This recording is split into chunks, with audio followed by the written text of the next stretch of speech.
मेरे प्यारे देशवासियों, दोस्तों,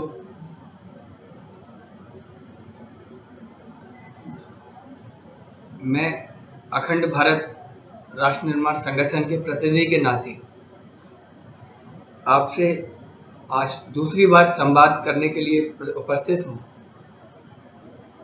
जैसा कि मैंने अपने पिछले संबोधन में आपसे बताया था कि मैं हर हफ्ते आपसे एक बार संवाद के लिए उपस्थित हूँगा और अखंड भारत राष्ट्र निर्माण संगठन के जो मुख्य उद्देश्य हैं उसके बारे में आपको जानकारी दूंगा।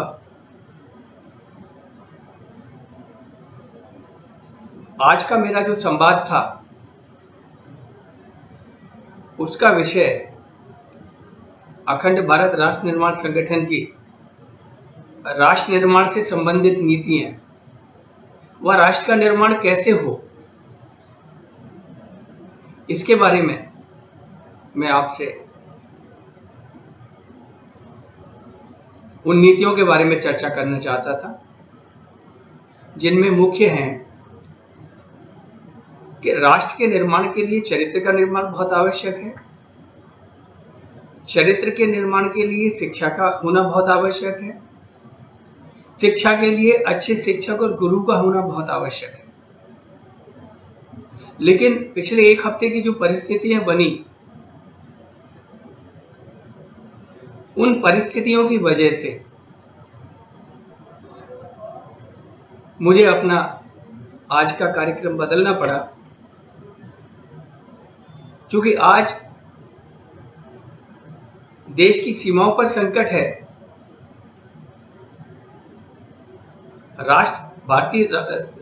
अखंड भारत राष्ट्र निर्माण संगठन की दो मुख्य उद्देश्य हैं: देश की अखंडता और देश को अखंड भारत का वो स्वरूप प्रदान करना जो कभी पूर्व में भारत का हुआ करता था, जिसमें लगभग पूरा विश्व शामिल था। दूसरा, राष्ट्र का निर्माण करना, क्योंकि इस समय देश की अखंडता के ऊपर खतरा है।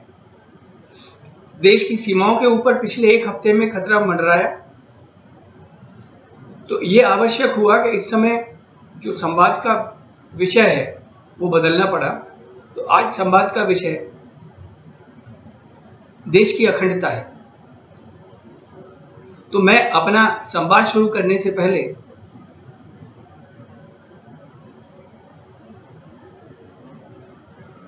हमारी सबकी मातृभूमि को नमन करता हूं। वंदे मातरम, अर्थात मातृभूमि की वंदना। जिस मातृभूमि में हम पैदा हुए, जिस मातृभूमि ने हमें अन्न जल दिया, जीवन यापन करने के साधन दिए, रोजगार दिया, गर्मी सर्दी बरसात में हमारी सुरक्षा की, हमें जंगल दिए, खेती दी, पहाड़ दिए, उनसे होने वाली उपज दी, जिससे हमारा जीवन यापन होता है। तो मैं उस मातृभूमि की, भारतवर्ष की मातृभूमि की वंदना करता हूं वंदे मातरम से। ये वो मातृभूमि है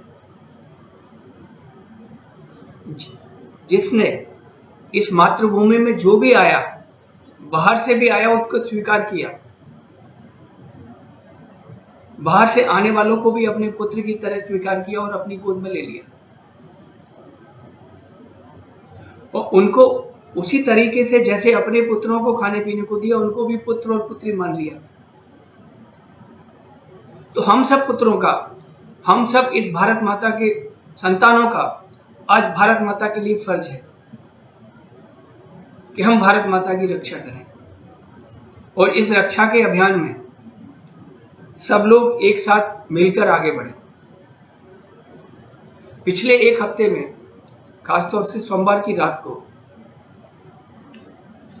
चीन से सटी सीमा पर लद्दाख पे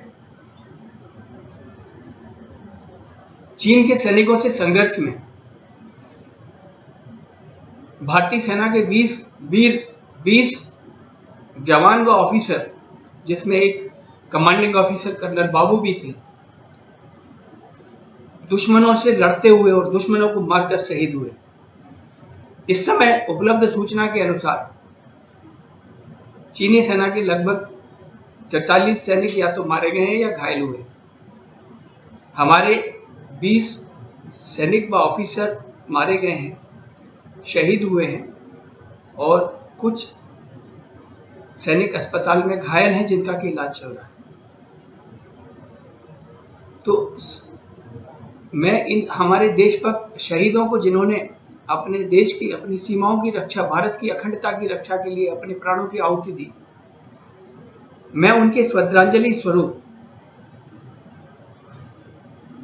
कवि रामकुमार चतुर्वेदी चंचल की एक कविता है, देश का नक्शा। तो श्रद्धांजलि स्वरूप इस कविता की कुछ पंक्तियां मेरे देश के इन 20 वीर जवानों को व ऑफिसर्स को, जिन्होंने देश की रक्षा में, देश के लिए लड़ते लड़ते स्वेच्छा से अपने प्राणों को न्यौछावर किया है, समर्पित करना चाहता हूँ। ये कविता की कुछ पंक्तियां इस प्रकार है।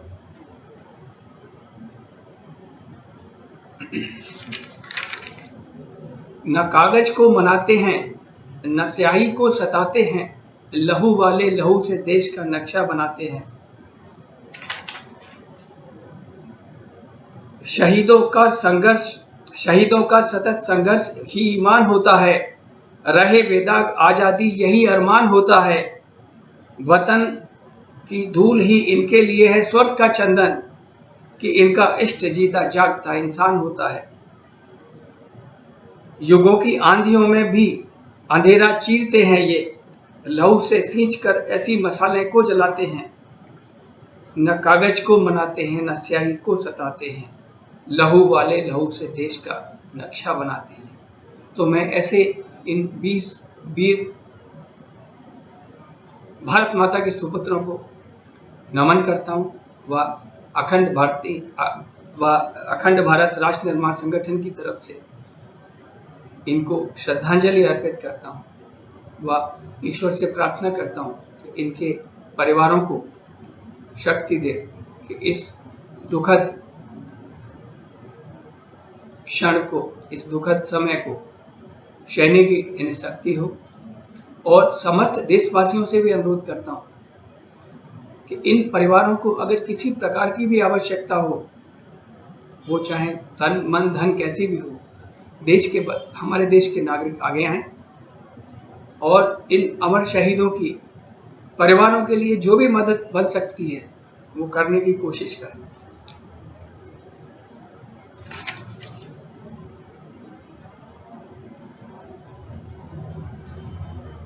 इस समय देश की सबसे बड़ी आवश्यकता है एकता। हम सभी देशवासियों को अपनी विचारधारा, अपनी राजनीतिक आकांक्षा या किसी भी प्रकार का मतभेद हो, सारे मतभेदों को भुलाकर एक होने की आवश्यकता है।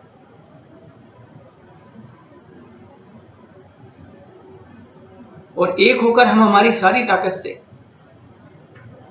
हमारे देश के प्रधानमंत्री जी के हाथ मजबूत करें, क्योंकि प्रधानमंत्री देश का होता है, ना किसी पार्टी का होता है, ना किसी व्यक्ति का होता है। प्रधानमंत्री व्यक्ति जरूर होता है, लेकिन वो पूरे देश का प्रतिनिधित्व करता है। पूरे देश ने प्रधानमंत्री को चुना होता है। जब प्रधानमंत्री बनते हैं तो वो संविधान की शपथ लेते हैं। तो प्रधानमंत्री जी की ये एक संवैधानिक व मोरल ड्यूटी है कि देश की रक्षा, देश की सीमाओं की रक्षा करें, देश की अखंडता की रक्षा करें। लेकिन इसमें हम सब लोगों को प्रधानमंत्री जी को सहयोग देना बहुत जरूरी है। मेरा सभी इवन राजनीतिक पार्टियों से, सभी लोगों से अनुरोध है कि इस समय अपने मतभेदों को, अपनी विचारधाराओं को या अपने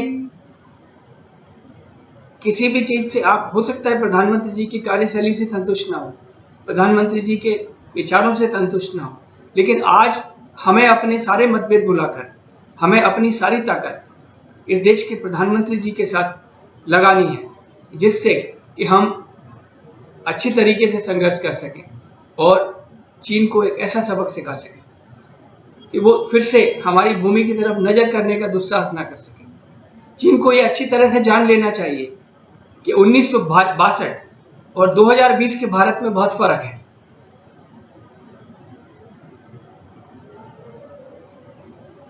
मैं प्रधानमंत्री जी से अपने संगठन की तरफ से व इस हमारी विचारधारा को मानने व जानने वाले लोगों की तरफ से, जो कि लाखों की तादाद में है, आपको विश्वास दिलाना चाहता हूं कि हम तन मन धन पूरी तरह से आपके साथ हैं व देश में किसी भी तरीके की आवश्यकता होगी तो हम अगर जरूरत होगी तो सीमा पे जाने के लिए भी तैयार हैं। अगर धन का सहयोग कर सकते हैं तो वो भी करेंगे, तन का सहयोग कर सकते हैं वो भी करेंगे, और देश की एकता के लिए लोगों को एकजुट करने का काम हो तो वो भी करेंगे। लेकिन इसके बावजूद प्रधानमंत्री से जो अनुरोध है कि सबको साथ लेकर चलें। एक अच्छा कदम प्रधानमंत्री जी ने उठाया है कि 19 तारीख को वो सभी राजनीतिक पार्टियों से चर्चा कर रहे हैं, सभी राजनीतिक पार्टियों को देश की स्थिति के बारे में बता रहे हैं। इसके पश्चात मैंने, जैसा कि अपने ट्वीट में भी पूर्व में प्रधानमंत्री जी को लिखा है, कि इस समय देश में जहां भी टैलेंट अवेलेबल है, जहां भी कोई ऐसा व्यक्ति अवेलेबल है जो हमें कोरोना व चीन से लड़ने में उनके विचारों की, उनके अनुभव की अगर मदद मिल सकती है तो उससे मदद लेना चाहिए। मदद लेने से कोई परहेज न करना चाहिए। अगर इवन विरोधी पक्ष में भी कुछ ऐसे लोग हैं जिनके पास अनुभव है, जो इस समय देश को इन परिस्थितियों से निपटने में मदद कर सकते हैं, तो प्रधानमंत्री जी को उनको भी अगर संभव हो तो कैबिनेट में जगह ऑफर करना चाहिए और उनके अनुभव तथा उनके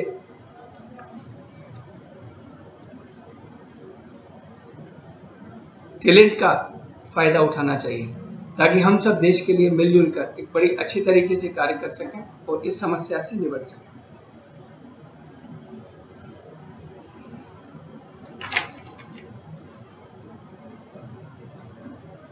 इसके अतिरिक्त चूंकि हम जो शहीद हुए वो सब भारतीय सेना में कार्यरत थे, तो भारतीय सेना की अपनी पॉलिसी है। भारतीय सेना उस पॉलिसी के हिसाब से उन सब लोगों के लिए क्षतिपूर्ति फंड वगैरह देती है। लेकिन इसके बावजूद भी मेरी राज्य सरकारों व केंद्र सरकार से अनुरोध है, जैसा कि कुछ पिछले समय से अगर देश के लिए कोई व्यक्ति शहीद होता है, इवन कोरोना के समय अगर देश के लिए कोई शहीद होता है, तो राज्य सरकारों ने उनके परिवारों को 1 लाख रुपए की राशि देने का निर्णय लिया था। तो मेरा केंद्र सरकार से व राज्य सरकारों से अनुरोध है कि हमारे उन जवानों ने व आर्मी के ऑफिसर्स ने देश के लिए अपनी आहुति दी है। अगर देश, राज्य व केंद्र सरकार उनके परिवारों को 1 करोड़ रुपया आर्थिक मदद अगर दें, ये मदद उनकी जान के मुकाबले कुछ भी नहीं है, लेकिन फिर भी देंगे तो कम से कम उन परिवारों को किसी तरीके की आर्थिक परेशानी नहीं उठानी पड़ेगी और उनका परिवार अच्छी तरीके से चल सकेगा।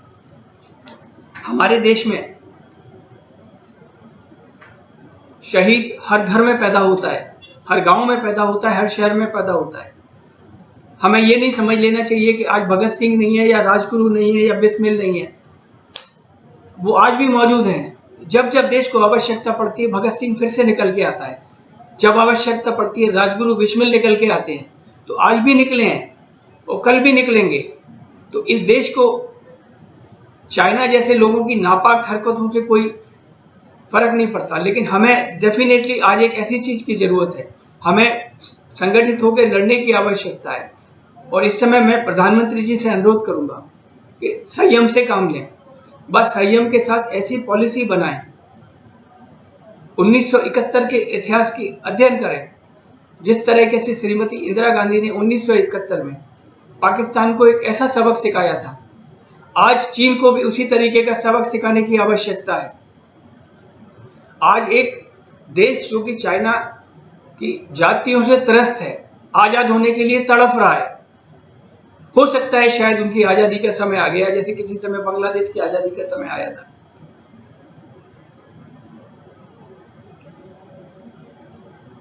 तो चीन की विस्तारवादी नीतियों को रोकने के लिए और न्याय के हक में हो सकता है कि 31 का इतिहास दोहराया जाए, 71 का इतिहास दोहराया जाए। प्रधानमंत्री जी ने कल अपने देश के संबोधन में बड़ी अच्छी बात कही कि हम किसी की कोई जगह लेना नहीं चाहते, किसी से लड़ना भी नहीं चाहते, शांति प्रिय, शांति के साथ रहना चाहते हैं। लेकिन अगर कोई हमें उकसाएगा तो उकसावे का जवाब देना हमें अच्छी तरह से आता है। हमें उकसाया गया है,